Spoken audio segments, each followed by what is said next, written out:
My name is Isolde Harren, and I turned 70 last spring. People say I have the calm hands of a painter and the stubborn heart of a mother who never learned to stop hoping. Most days, that hope keeps me company in this quiet old house at the edge of Charlottesville, surrounded by clay pots, soft jazz, and the scent of drying lavender. But that morning, it arrived in the shape of an envelope that didn't belong here. It was thick, ivory, and heavy enough to feel expensive. My mail is usually light grocery circulars, electricity bills, the occasional letter from the Library Foundation. This one had Atlanta in gold embossing and a small wax seal pressed with a V. My hands paused mid-air before opening it. Inside lay an invitation to my daughter's wedding. Mara Vale and Draymond Vale request the honor of your virtual presence. Virtual. The word hit harder than I expected. Beneath the printed script, a note in her handwriting said, "You can watch the ceremony online, Mom. It'll be easier for everyone." I read it twice, then a third time. As if it might soften. It didn't. The last time I saw Mara in person was almost 2 years ago, at Thanksgiving. She had stood in my kitchen in her spotless white coat, explaining why Dre's family preferred intimate gatherings.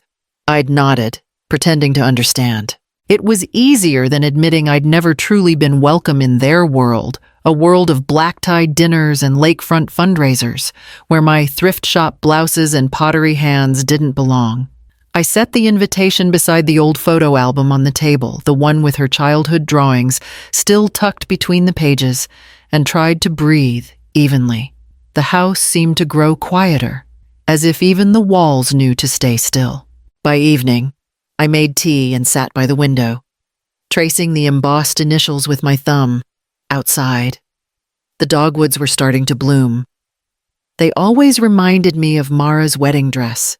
Back when I thought I'd help her pick it, the letter lay open on the table, the printed link catching the last of the daylight. I whispered to the empty room, almost without meaning to, "Easier for whom?" And then I reached for my calendar, quietly marking the date. The next morning came soft and gray. The kind of Virginia spring day when mist sits low on the hills and time moves without hurry. I filled the kettle and set it on the stove, listening to the faint hum that always came before the whistle. It was the only sound that kept the house from feeling completely hollow. Most mornings followed the same rhythm tea at 7, watering the ferns by the window, checking the kiln in the back room. My pottery had become a kind of prayer, slow, steady, private. I shaped small bowls I never sold, only kept lined on the shelf like patient witnesses. Each carried some quiet intention I couldn't say aloud. I thought of the last time Mara had been here. She'd brought Dre, both of them immaculate in their city polish, her laughter brittle and precise. She stayed less than an hour, claiming an early flight back to Atlanta. When I'd reached to tuck a stray curl behind her ear, she'd stepped back gently, as if touch were something to be scheduled. I'd smiled, but the distance had already settled between us like glass. By mid-morning, Mrs. Delane appeared at the fence, clutching her cardigan though the air was mild. "Heard the big news," she said with a grin. "You're Mara's wedding! How exciting! At least you'll see it online, right?" She meant well. Most people do when they say the wrong thing. I smiled, nodded, and said, "Yes." Online, the words still tasted metallic. When she left, the house felt heavier for it. I ordered lilies for the living room, the same kind I'd had at my own wedding 48 years ago. Then I pulled my old laptop from the drawer and began to polish its screen with the corner of my apron. Careful, deliberate, as though preparing an altar. By dusk, the lilies arrived, white and faintly fragrant. I arranged them beside the laptop, tested the camera, and waited for the small green light to glow. The room was still, save for the sound of the kettle, rising again toward its quiet whistle. The morning of the wedding broke clear and bright, sunlight spilling through my kitchen window in long, forgiving lines. I dressed as if I were truly attending navy blouse, pearl earrings, and the soft gray skirt Mara had once called old-fashioned but kind. I brewed a pot of Darjeeling and set 2 cups on the table. One for me, one for the space where she might have sat. The lilies were opening, their scent faintly sweet, almost too polite. At exactly 10, an email arrived, private livestream link, Whitmore Vale wedding. It came not from Mara, but from someone named Alice, Dre's personal assistant. I clicked the link, and a blank gray screen appeared with the words, "Event starting soon." I waited, hands folded in my lap, as minutes slipped past. When the stream finally came alive, the camera panned across an estate so grand it could have been a film set. Manicured hedges, crystal chandeliers reflected in tall glass doors, rows of white chairs perfectly spaced beneath a silk canopy. It was beautiful in a way that almost dared you to find fault. The sound of violins swelled softly through my speakers. Guests arrived one after another, their clothes shimmering under the Georgia sun. I recognized no one. Then, the camera shifted, and there she was. Mara. Her gown was satin and lace, the color of first light. A delicate veil framed her face, and for a moment, I forgot to breathe. She looked radiant, every inch the bride they wanted her to be. But even through the screen, I saw what others might have missed, the tightness at her jaw, the way her shoulders lifted too high, her fingers twisting the edge of her bouquet. "Hold your shoulders down." "Love," I whispered to the laptop. "You always forget when you're nervous." The image flickered once, a brief blur of light and shadow. When it cleared, the camera steadied on the aisle, waiting. Somewhere beyond that digital frame, the orchestra shifted key, and I sat alone in my living room, the glow of the screen painting my walls gold. The camera cut abruptly, leaving the aisle behind. A new view appeared inside the bridal suite. For a moment, the microphone stayed open, picking up the kind of sounds not meant for guests. The hum of a steamer, the rustle of silk, quick whispers layered over nervous laughter. Mara sat before a gilded mirror, her veil pinned but not yet lowered. Beside her, a young woman in matching blush silk Tess, I guessed. Her bridesmaid hovered with a powder brush trembling in her hand. "They're saying we're behind schedule," Tess murmured. "The planner looks like she's about to faint." Then another voice cut through the background. "Smoother," clipped at the edges. "The planner isn't the problem," it said. A woman stepped into view, elegant and composed. A string of pearls resting at her collarbone, Patricia Vale. I had seen her once, years ago. When Dre and Mara first announced their engagement, a handshake that felt like a formality, her smile too practiced to reach her eyes. Patricia began rearranging a bouquet on the vanity, pulling out stems, tightening ribbons that were already straight. "Let's just hope there are no surprises today," she said under her breath. The words slid through the mic like a chill draft. Mara's reflection stiffened. "There won't be," she answered quietly, though her eyes never left the mirror. I felt something tighten inside me. The camera angle wavered, as if uncertain where to rest. Tess placed a hand on Mara's shoulder. Patricia's pearl bracelet clinked against the glass vase. Then, without warning, the sound warped the signal caught. For several seconds, the picture froze, replaced by a buffering wheel spinning in silence. My own reflection blinked faintly in the black screen. Ghost-like. I reached for my phone and typed a message before I could think twice. "Breathe. You look beautiful." The little checkmark stayed gray, message unopened. The stream flickered back. At last, Patricia was gone. The bouquet pristine again, Mara still seated, Only the faint hum of strings returned, too calm, too careful, as though the room itself were holding its breath. When the stream returned to the garden, the guests were already standing. A quartet played something delicate and precise, the kind of music that fills silence without daring to disturb it. The camera lingered on the aisle, where Mara appeared on her father-in-law's arm, an arrangement that struck me only after a second too long. I'd expected Dre to wait at the altar, not to escort her halfway before stepping aside, letting his father take over with a solemn pride that didn't belong to him. The officiant's voice rose above the music, polished and professional, like someone used to rehearsed perfection. Each vow was read slowly, as if carved into marble. Mara repeated her lines without faltering, but her tone carried something careful, practiced. Dre smiled down at her, that public, photogenic smile he'd mastered years ago, the one that never reached his eyes. When the time came for the rings, a small stir rippled through the guests. Dre's father stepped forward, holding a velvet box as if it contained a relic. "The Vale family heirloom," he said proudly, loud enough for the microphone to catch. The gold band gleamed beneath the sun, thick and old-fashioned. Patricia's chin lifted, satisfied, as Mara slipped it onto Dre's finger with the faintest tremor. The officiant turned the page in his binder. "Marriage," he read, "is a covenant built on honesty and permanence." His voice hesitated on the words, the pause long enough for anyone to notice. The violinist missed a beat before continuing. "I heard it even from here." Mara's gaze flickered sideways. Dre's hand brushed the inside of his jacket pocket where a faint vibration sounded a phone, buzzing insistently. He ignored it. But her eyes followed the motion.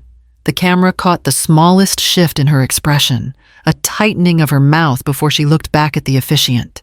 A few guests clapped early when the pronouncement came, the sound brittle, uncertain. The rest joined in like a wave following its cue. From my living room, I raised the cooling cup of tea to my lips and watched the applause ripple across the screen, precise and hollow, like wind moving through empty glass. The reception began with sunlight still spilling across the lawn, all crystal glasses and practiced laughter. Inside the ballroom, chandeliers glowed like a promise, every table marked with embossed cards that read, "The Vale family welcomes you." The camera drifted across polished silverware, half-finished champagne flutes, the polite chatter of people who hadn't known each other long enough to be honest. Then Patricia Vale appeared near the head table, one hand raised to still the music. Her voice rang clear through the speakers. "Before we begin dinner," she said, smiling toward the guests, "our family has prepared a little surprise, a celebration of Dre's journey, from boyhood to the man he is today." A ripple of polite laughter moved through the room. Someone dimmed the lights. On the far wall, a projector flared to life. The first few slides were harmless Dre in a Little League uniform, at his college graduation, shaking hands at business galas. Guests clapped softly, murmuring their admiration. Patricia stood beside Mara, beaming, one hand on her son's shoulder. Then the next image appeared. Dre on a sailboat, his arm around a blonde woman in a red dress, her face close to his. The audience hesitated, uncertain whether to laugh.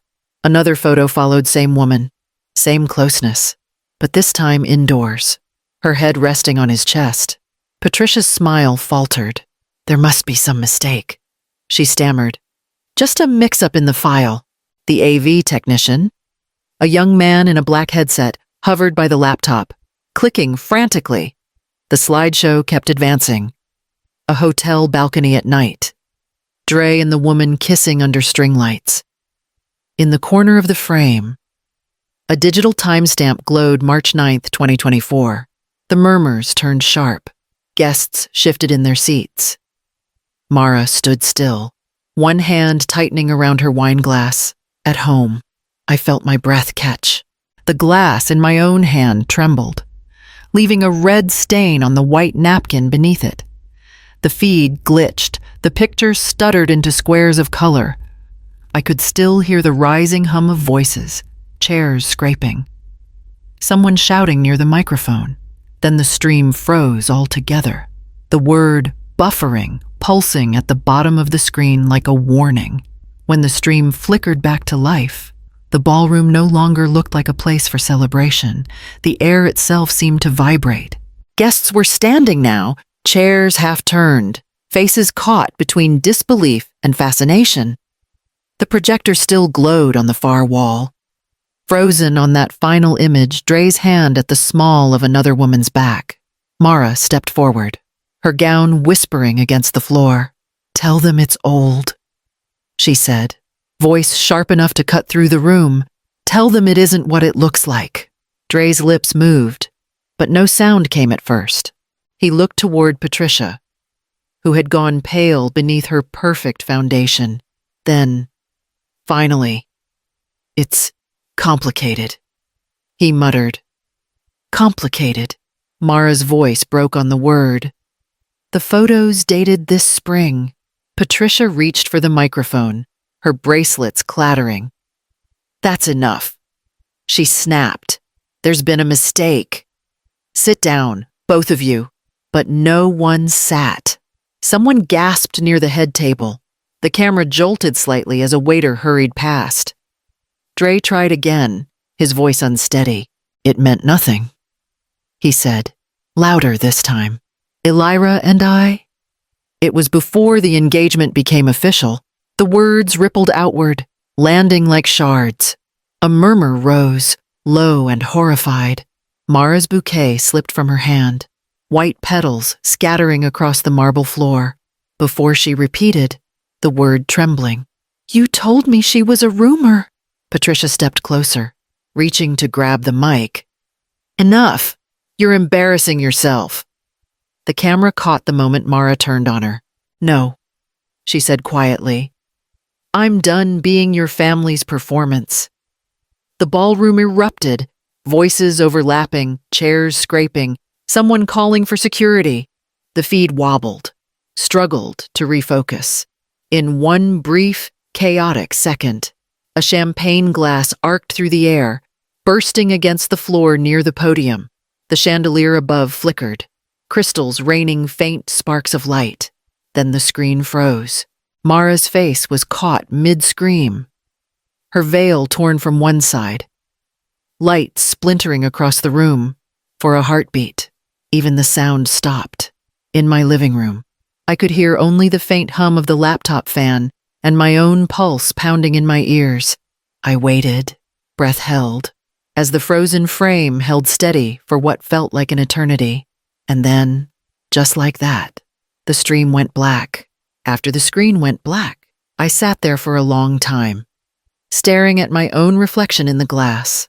The lilies had begun to wilt, their petals drooping over the vase. Pale and tired, I reached for the laptop, meaning only to close it, but noticed the red circle glowing faintly in the corner of the screen, recording in progress. At some point, during one of the glitches, I must have pressed it without realizing. The file saved automatically when the stream ended every voice, every flicker, every scream. I didn't open it again that night.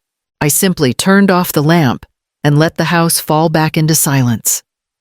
2 days passed before the phone rang. The number flashed Atlanta. I knew the sound of her breathing before she spoke. "Mom," Mara said. Her voice was hoarse, brittle. "It's all over. The press has it. Dre's gone. I don't even know what happened." I could hear traffic behind her, the empty echo of someone standing in the wrong place. "Come home," I said. "Just come home." She arrived that evening, hair unbrushed, makeup smeared in soft bruises of exhaustion. She looked smaller somehow, like a child who'd been running for too long. I didn't touch her right away. Instead, I went to the desk and opened the laptop. The file waited where I'd left it. I didn't mean to keep it, I told her. but I think you should see. The room filled with the familiar chaos of that night, voices, shouts, glass breaking. Mara stood perfectly still, her face drained as the recording played. When it ended, she sank onto the sofa and covered her eyes with one hand. I won't post it, I said softly, but you might need it not for revenge, for truth, for a long while. She said nothing. Then a sound came from her, quiet and unguarded, a single, trembling sob that broke into something deeper. It was the first time I'd heard her cry since she was a girl. The hearing took place in a narrow room on the 4th floor of a courthouse that smelled faintly of dust and lemon polish. I wasn't allowed inside, only to wait in the corridor. The chairs along the wall were hard, the kind meant to discourage lingering. I opened my sketchbook to pass the time, though the pencil hardly moved. My hands shook every so often, but not from fear. Through the frosted glass door, I could make out the outlines of 3 figures: Mara, sitting straight-backed beside her attorney, Dre opposite her, shoulders tight, and Patricia Vale, impeccable as ever, pearls gleaming even in the dim light. The lawyer's voice drifted through, calm but firm, while papers rustled and pens clicked. The recording had become a kind of mirror they couldn't look away from. Every sound, every frame, their own words reflected back at them without embellishment. Dre had tried to argue it was a misunderstanding, until the timestamps and background voices made denial impossible. By the time the playback ended, his gaze had dropped to the table. They reached an agreement before lunch, an annulment filed jointly. All wedding gifts and monetary contributions redirected to a women's shelter in Atlanta, and a written apology signed by both Dre and Patricia. No public statements, no interviews, just silence, but a clean one. When the door finally opened, Patricia emerged first. Her lipstick was perfect, but her composure had cracks in it. As she passed, she muttered under her breath, "You ruined his future." Mara didn't flinch. "No," she said, her voice steady. "He did. I just stopped pretending." Outside, the afternoon was warm, the kind of warmth that seeps gently into the bones after a long winter. Mara stood on the courthouse steps, papers in hand, breathing as if learning how again. I closed my sketchbook and walked to her.